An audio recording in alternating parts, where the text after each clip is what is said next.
सत्व रजतम तीन गुण छोड़े जो नर जान, कर्म अकर्म न बंधता। हरे कृष्णा। आप सभी का दिन शुभ हो और मंगलमय हो। भगवान श्री कृष्ण की कृपा सदा सर्वदा आप सभी पर बनी रहे। आज हम सुनेंगे भगवत गीता का 18वां अध्याय मोक्ष संन्यास योग। यह अध्याय हमें जीवन के अंतिम लक्ष्य अर्थात मोक्ष की ओर प्रेरित करता है।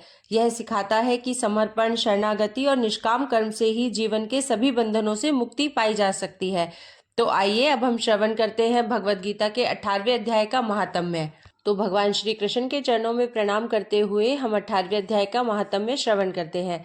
श्री पार्वती जी ने कहा, भगवान आपने 17वें अध्याय का महात्म्य बतलाया, अब 18वें अध्याय के महात्म्य का वर्णन कीजिए। श्री महादेव जी ने कहा, गिरिनंदिनी चिन्मय आनंद की धारा बहाने वाले 18वें अध्याय के पावन महात्म्य को जो वेद से भी उत्तम है श्रवण करो। वह संपूर्ण शास्त्रों का सर्वस्व कानों में पड़ा हुआ रसायन के समान तथा संसार के यातना जाल को छिन्न भिन्न करने वाला है। सिद्ध पुरुषों के लिए यह परम रहस्य की वस्तु है। इसमें अविद्या का नाश करने की पूर्ण क्षमता है। यह भगवान विष्णु की चेतना तथा सर्वश्रेष्ठ परम पद है।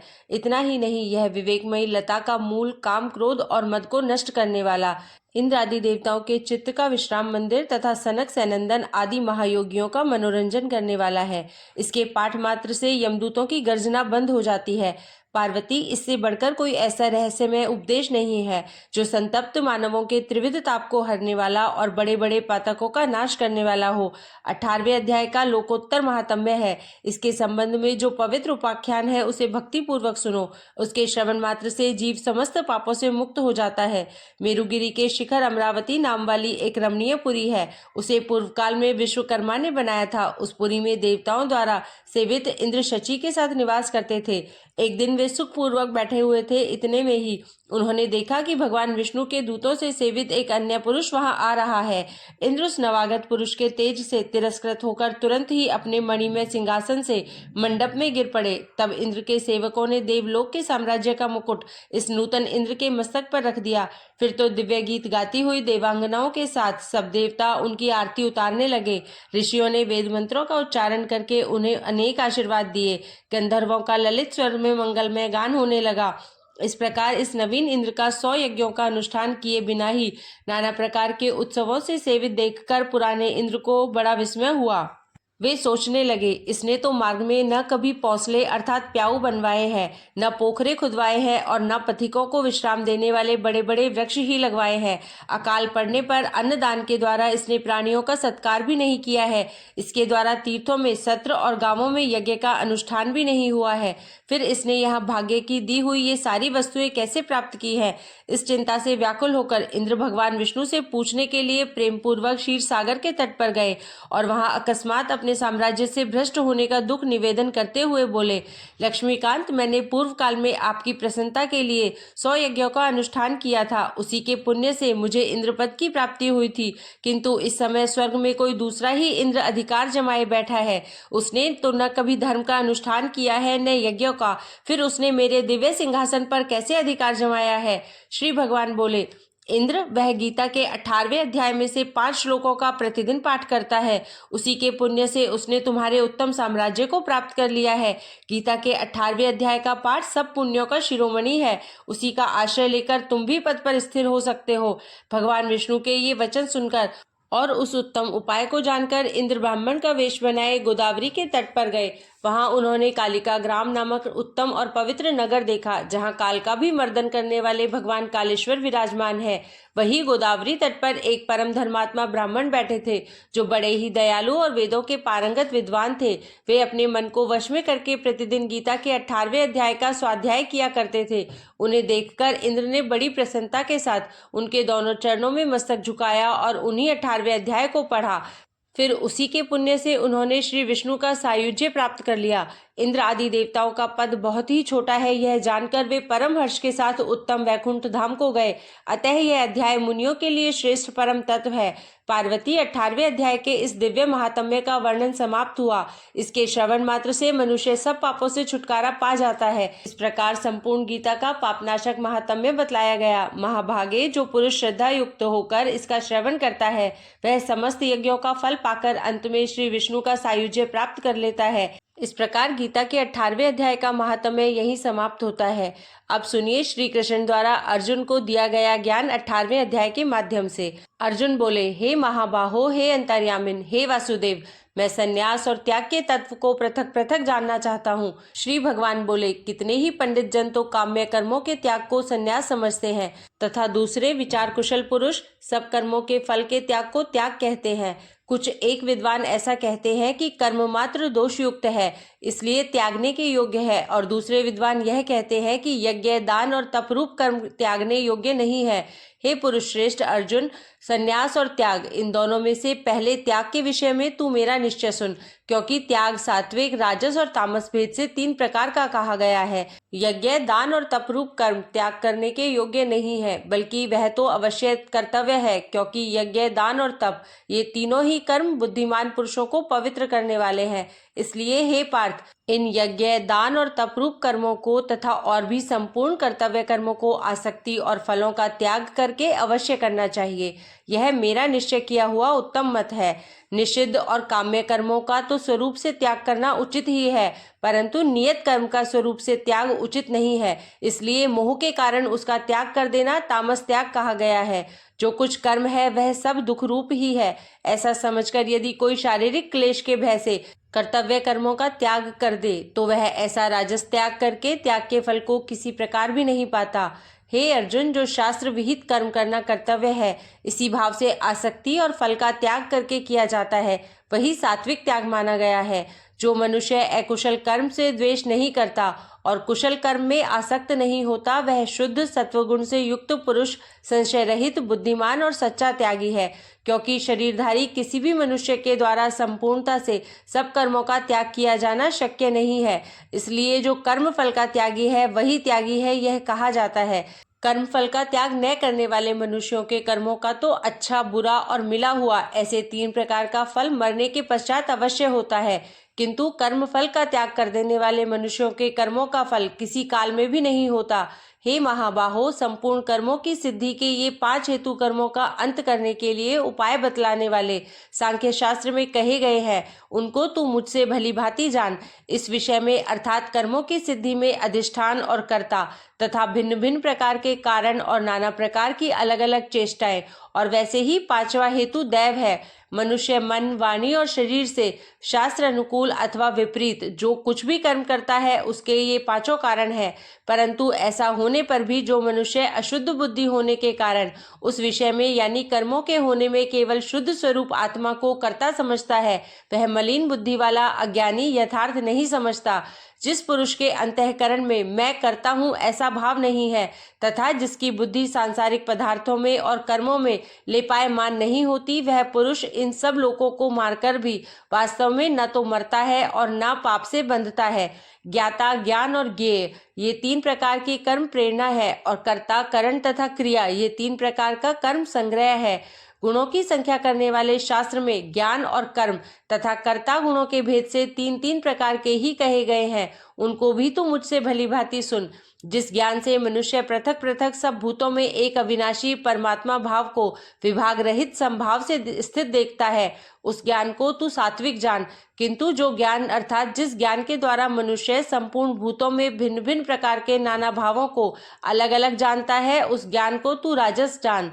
परंतु जो ज्ञान एक कार्य रूप शरीर में ही संपूर्ण के सदृश आसक्त है तथा जो बिना युक्ति वाला तात्विक अर्थ से रहित और तुच्छ है, वह तामस कहा गया है।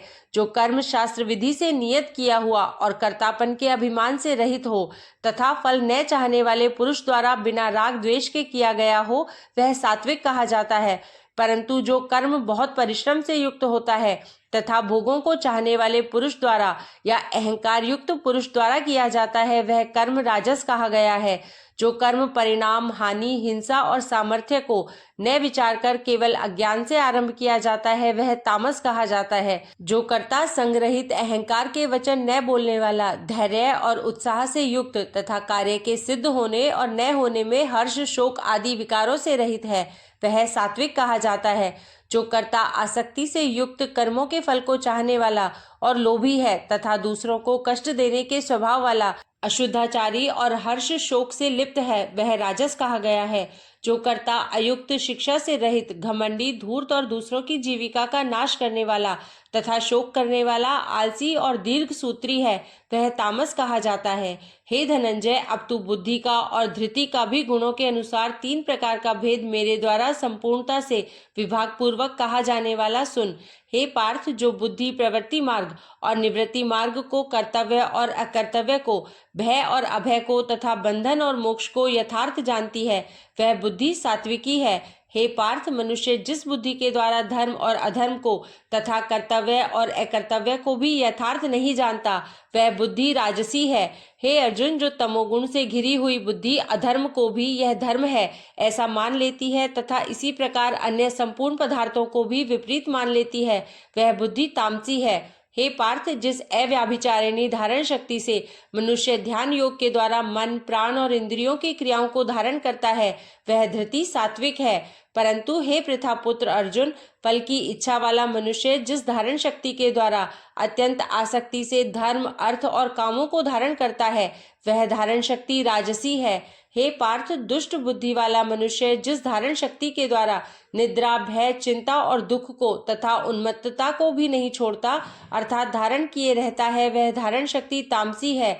हे भरत श्रेष्ठ, अब 3 प्रकार के सुख को भी तू मुझसे सुन, जिस सुख में साधक मनुष्य भजन, ध्यान और सेवा आदि के अभ्यास से रमण करता है और जिससे दुखों के अंत को प्राप्त हो जाता है।